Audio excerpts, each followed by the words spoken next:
Without a doubt, it's freezing. But uprun, I had a look at the advanced weather. I mean, it can change 25 degrees. That means a warmish one. That means warm and balmy, B-A-L-M-Y, at the start. Go in your running gear. But you still get people on 20 Ks. Of course, they bought it at the expo. They got this warm-up time. They're drenched in sweat, but they're going. So that's the...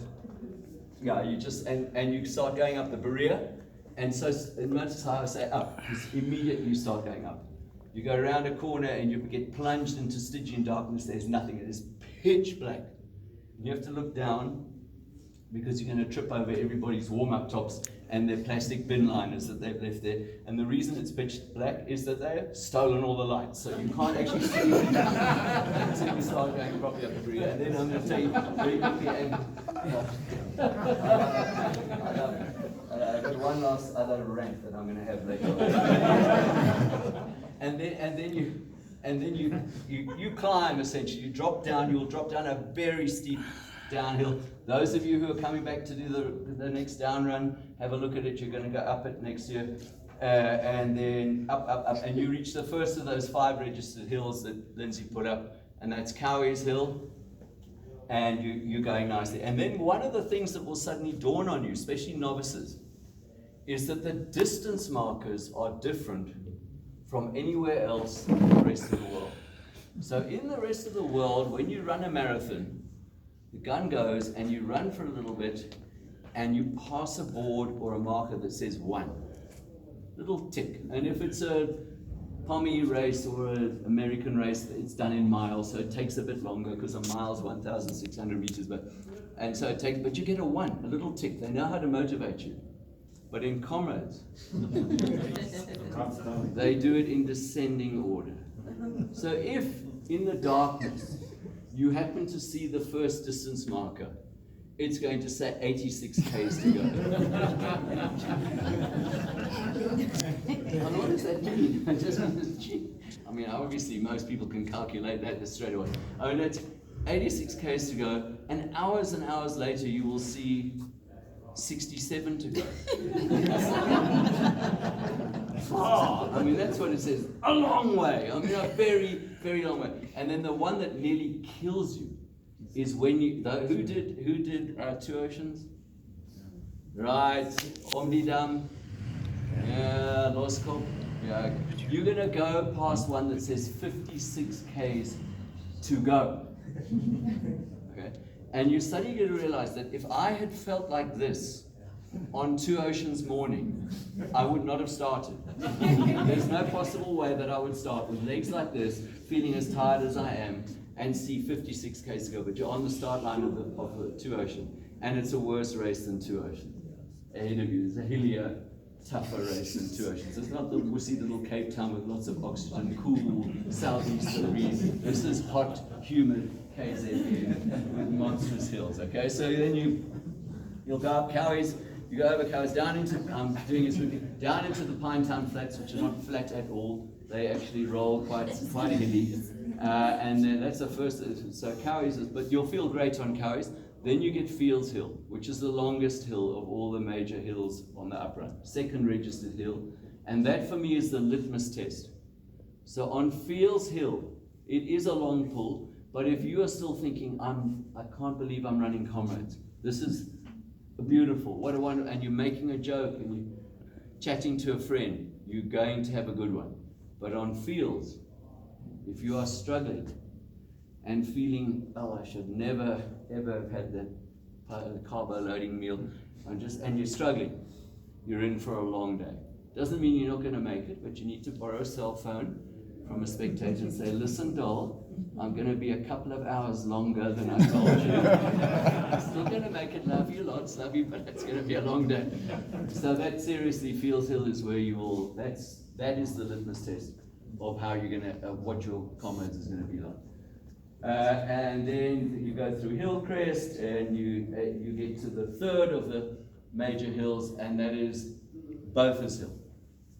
Okay, and Beaufort is not as long as Fields. It's a little bit steeper, but it's nasty. and it climbs up. And so, just so you understand completely, it is Botha's Hill. They have never heard of Botha's Hill. This is KZN. It is Kloof, not Kloof. You're going to run through Kloof. It's Kloof High School. It's Botha's Hill. Okay, that's it.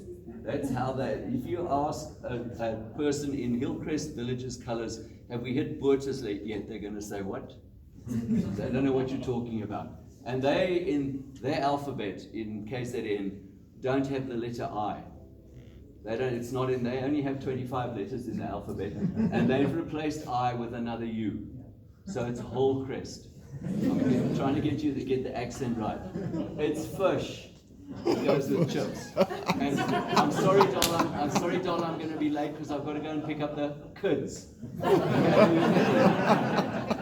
The stuff inside a pen is unk.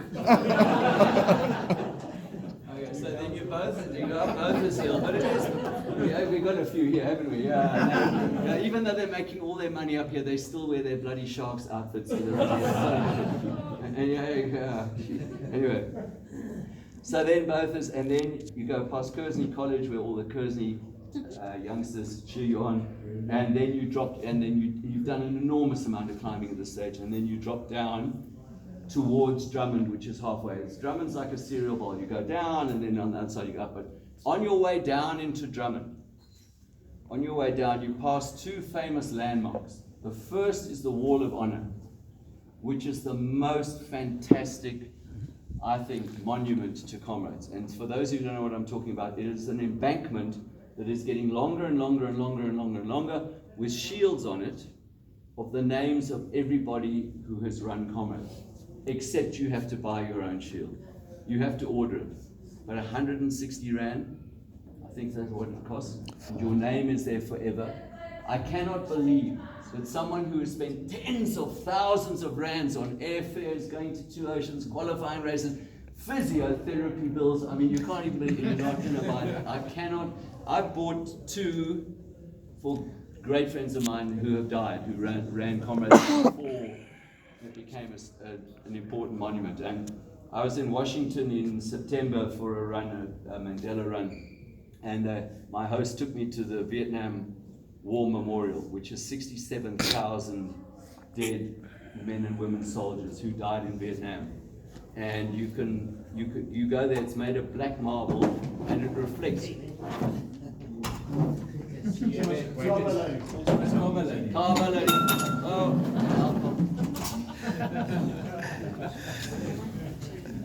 Why are you talking about Carvalho?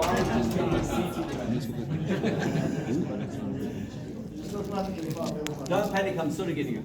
So, but the Vietnam Memorial is a tragic thing. You start crying when you see it, because underneath, and the names are not in alphabetical order, they're just random. But if someone wants to find out their loved one who died, they look in a book and they say, go to panel Z10, and they're just flowers and the letters and things. Grandpa, we miss you every day. It's terrible. But the Comrades Wall of Honor is such a wonderful, it's triumph. It's about everybody who's ever run the race, and it's getting longer and longer. And one day, in my dream, 500 years from now, it will stretch for 25 Ks of just people who have changed their lives by running comrades. If you haven't got your name there, what are you thinking? And you've run it.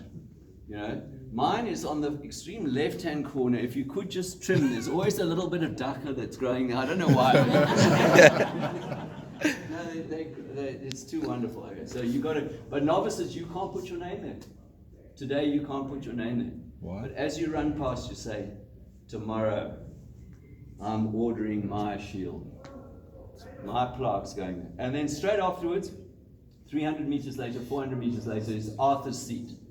And Arthur's Seat is a hollowed out area in a stone, like a kind of, embankment there as well, where the great Arthur Newton, who was the first multiple winner of the race, he won 5, and he is supposed to have sat there and smoked his pipe and looked at the view of the Valley of 1,000 Hills, which is magnificent. Why would you look at the Valley of 1,000 Hills, the view? Because you're going to run them all anyway, so what's the point? And you also can't see the Valley of 1,000 Hills if you sit in Alpha Seat. But anyway, it's there, and it's a tradition. And I'm apparently a Sagittarian. I never follow any of that stuff. I don't really have any interest, but it's a tradition. So I love tradition and history. When you get there, if you've got a cap on, you have to doff your cap. And no matter who you are, you have to say, "Good morning, Arthur." And then you have to throw a flower. You've got to throw a flower at Arthur's seat. You don't have to worry. You can buy your flower the day before at the expo. Otherwise, they've actually got people who are handing out flowers as you get there. So you can throw your flower as you go past.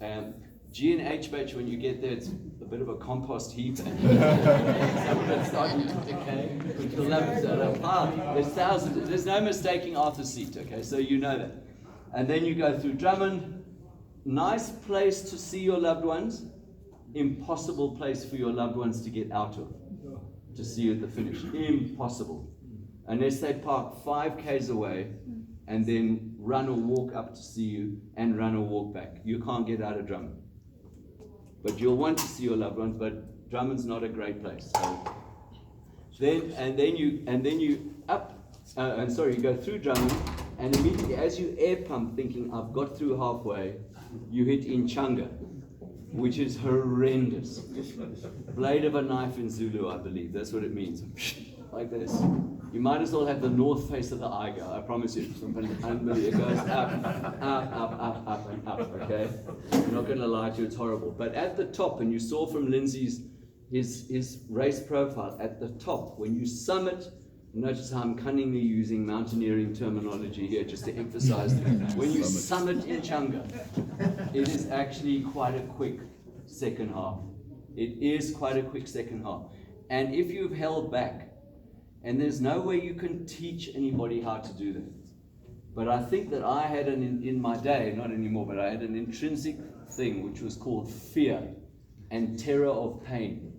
If you constantly remind yourself, I don't want to hurt, I don't want to land on a drip afterwards in the hospital, and you hold back, when you get to the top of Inchanga, you can start to roll a bit. And it is completely fabulous when you pass people in the second half, particularly members of your own club. Because I thought that the rivalries were only at the front, the top 20 men and women, they're all going for it. No. There are bitter, intense hatred rivalries all the way back through the field. If you hold back, I promise you, you will pass that person who you loathe. You will, but you've got to hold back, and you're going to do it in the second half. You go past the Ntembeni School for the disabled, where all those children in their wheelchairs, that's a tearjerker. They wish they could run, but they can't. But they scream for you, and you got to high five. It's going to be a tradition one day. You have to high five at least one child as you go through. There's an unnamed hill that goes up after Ntembeni is nasty, and then you're on Harrison Flats. And Harrison Flats, you run down. Harrison Flats is supposed to be flat, but it's actually slightly downhill on the up run. So if you're feeling good, it's fantastic. The only thing about Harrison Flats, and here's my other rant, is that it's ugly. It's burnt, winter felt. You're kind of getting you're out of the subtropical Durban, and it's also, the sides of Harrison Flats are lined with litter. South Africa's most important sports, not cricket, not rugby, not football. It's a sport called littering. As soon as you've eaten the Kentucky Fried Chicken, you wrap it up in the plastic bag and you hoy it out of the window. It is the greatest disgrace, is that our national flower is not a strelitzia or something. It's a plastic bag caught on a barbed wire fence.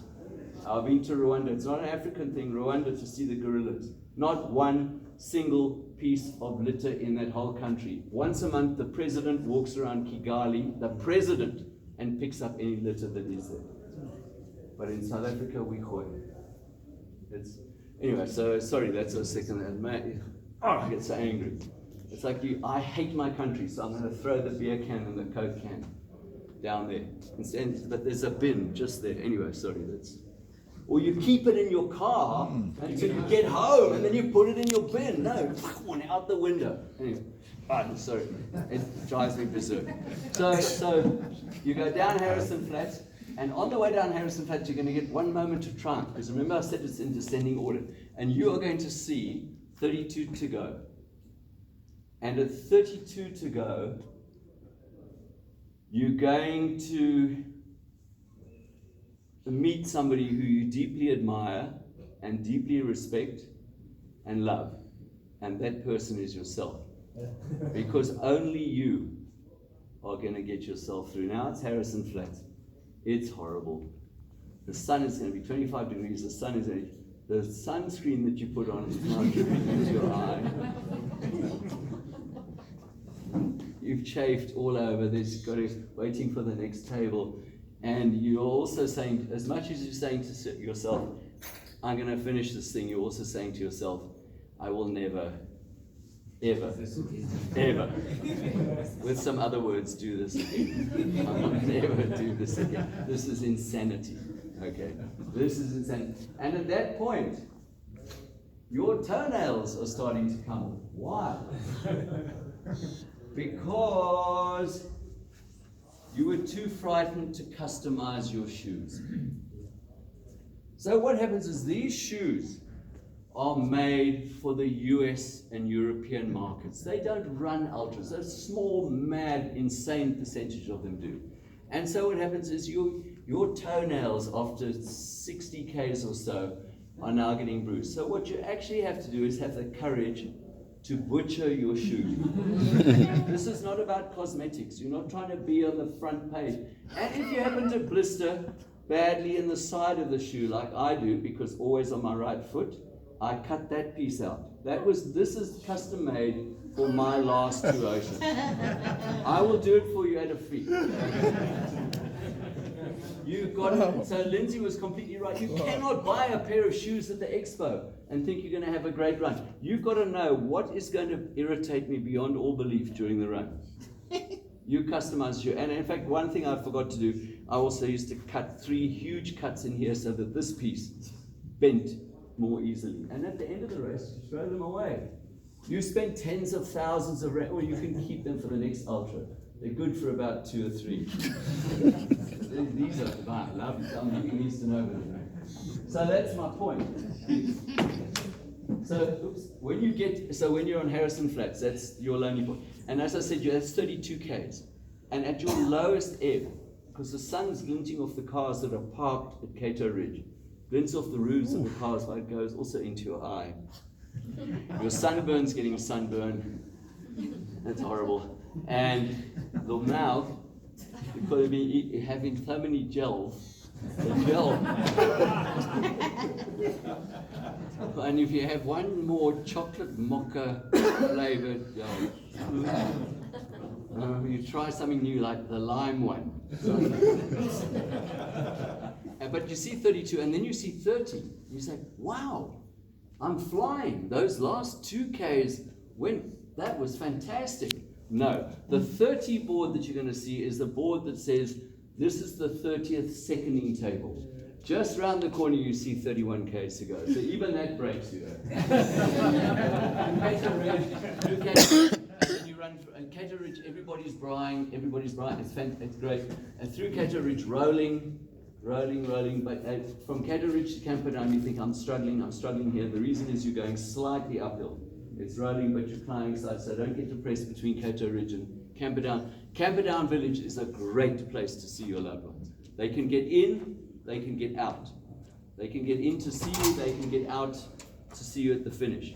They can hand you whatever it is. So Camperdown, think about it. There's lots of parking. It's a great place. You're going to go through Camperdown, everybody's brying. And then outside Camperdown, there are 3 unnamed hills. The third one is horrible. It's 750 meters long. It's got no name.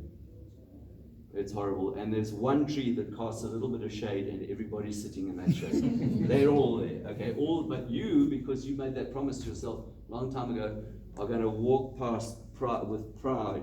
Just walking. You're not stopping because you're not stopping. And at the top of that third hill after Camperdown, and then you drop down, you go to Umlaas Road, which is the highest point in the race, and some idiot will shout out, it's downhill all the way, guys, let's go. So you drop down, down, down, down, down, down to Little Pollies. Novices, the difference between Little Pollies and Pollies is not great, and in distance it's not great. If the distance markers are going 14, 13, 12, double figures, you are not on Polly shorts. You are on Little Pollies, which is, for me, what I would call my bête noire, the hill I hated the most, because it hurt so much, and it's still far away, and you've still got Pollies. So Little Pollies is a lonely place. It's tough, I'm not going to lie to you. 25 degrees in the heat. Lots of spectators, oh, drinking beer. Oh, you're not looking good, bud. So coming from you, that's a bit of a cheek, you know, when you see that. And then you go over the top of Little Pollies, and then you drop down, down, down, down, down, steep. Which is why you cut your toe box off, because your toenails are now coming off. You're down into the valley of the shadow of death, Psalm 23. And I will fear no evil. You have to have a lot to fear, I can promise you. A lot to fear. Because now you're going to go into Polly shorts. So let me tell you about Polly shorts very briefly, and then I'm I've 5 minutes and I'm finished. Polly shorts is a horrible hill. It's 1.8 k's. It bends up, it's got a central spine that goes on forever with lampposts. You can do lampposts. It's got another bend and another bend and a third bend, and then you're at the top. But it's 1.8 k's, straight up, vicious angle. And so there's a very famous runner called Amby Burfoot, who is the international editor of Runner's World magazine. And Amby is famous, he owns Runner's World magazine, so he's quite a wealthy guy. He lives in Boston. He's famous because he won the 1968 Boston Marathon, and then had a great career. He's more famous because he shared a digs room with a long-haired hippie, chain-smoking hippie called Bill Rogers, who, when Amby won Boston in 1968, Bill got inspired and went on to win 4 Bostons, 4 New Yorks, and to be one of the greatest marathon runners of all time. But so Amby finally decided one day that Runner's World has to do a whole big spread on South Africa, South African running, the 2 oceans, the Comrades, and he came out to run the Comrades, and he interviewed me. And he decided when he came out, you know what? My CV is not complete without a Comrades medal. I've won Boston, I've done all these other races, haven't even got a Comrades medal, so I'm going to run. It was an up run, and he's interviewing me, and he kept asking me about Pollies. And in Boston, they have a hill at 32 k's it's a triple header hill, and it's called Heartbreak. And Heartbreak fills every Boston Marathon runner with terror. If Heartbreak were in Comrades, it would not have a name. It's like the second bump out of Camperdown. We've got hills in Comrades with no name that they would call coronary thrombosis heights. You know? But anyway, they've got Heartbreak at 32 k's. I've run it. It does hurt a bit because you've run so fast to get there, because you've been going downhill all the way. So it hurts a bit. I'm not going to lie to you, but anyway, no name in Comrades. Just the hills after Polly shorts that you are going to meet on your way in the last 7 k's to the finish are worse than Heartbreak. But so Amby asked me, but tell me about Pollies, tell me about. So eventually I said to him, Amby, you keep on going on about Pollies. Why are you worried about it? Amby, when you get there, you're going to love it. Why? Because you're going to walk. It's the most welcome thing. Your toenails are coming off, your quads are shattered, your calves are shattered, and now you get to Pollies. You'll find a buddy next to you and you're going to walk up the hill, but every now and again you might say, let's just run 1 lamppost. No, let's run half a lamppost. So, and then he wrote in his article, he said, I was actually quite irritated because clearly Bruce didn't know who I am. I'm Amby Burfoot. I've won the Boston Marathon, and I won it on Heartbreak Hill. I pulled away from the pack. I dropped them on Heartbreak Hill. I'm Amby Burfoot. I don't walk hills. That's what he wrote in his article, and he said, and Bruce was indeed wrong. I was walking long before I got to And then the last thing on Polly shorts. It was a television camera on Polly Shorts. Now you have told all your loved ones, your work colleagues, and people you hate, and your ex, who couldn't believe that you can actually run Comrades because you were such a scumbag when she or he was going out with you. You have told them somehow that you're running Comrades. But on the television, they can quite clearly see you walking the Comrades. And you're not walking it well because you're walking. So I'm going to give you a clue, and I'm sorry if those of you have heard it before. There's a red light in front of the camera, on the TV camera. It's halfway up, Polly's. There's a red. If it is glowing ruby red, you are live in front of the world. Live streaming around the world. No matter what it takes, you run. And if you want to look good, and all the other people who are walking around, you say, come on, we can do this. As soon as the light goes off, click. It's gone to an ad break, or they're interviewing the winners. No, G&H batch, the winners have flown home. It's sunsetting. And so I've now basically finished because you go over the top of Polly Shorts and then you turn right, and I don't know anymore because I've never done the latest up run finish. But it's rolling. I've watched it on television. It's rolling, and you go into the stadium, and there on your way in, you are going to be completely overwhelmed. With 1K to go, you're allowed to cry.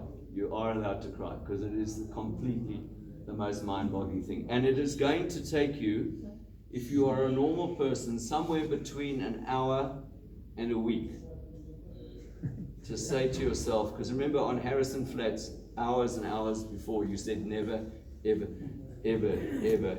It's going to take you between an hour and a week to say, you know what, I'm a down runner. I'm a really good down runner.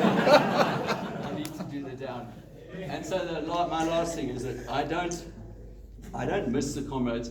I don't miss running it. I get a VIP entrance to the start. By the way, H-Batch, it takes 12 minutes.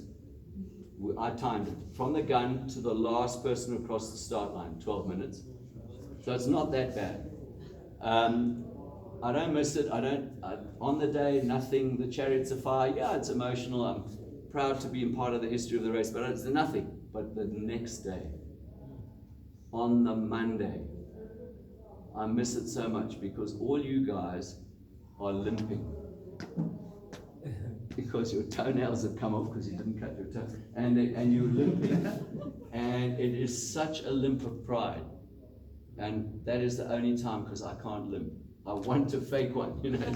And it's got nothing to do whether you did 5.5 hours or 12 hours. People just are all limping. And you will limp, novices, you will limp. There's this, a curbstone like that, a step like that. So just imagine it's here. You're going to go the day after the race. You're going to... Oh no, that's not going to work. I'll tell you what, I'll go this way. And it's the most fantastic thing. So thanks guys, I chatted too long, but I don't know. We've got time for questions, the two of us. We do.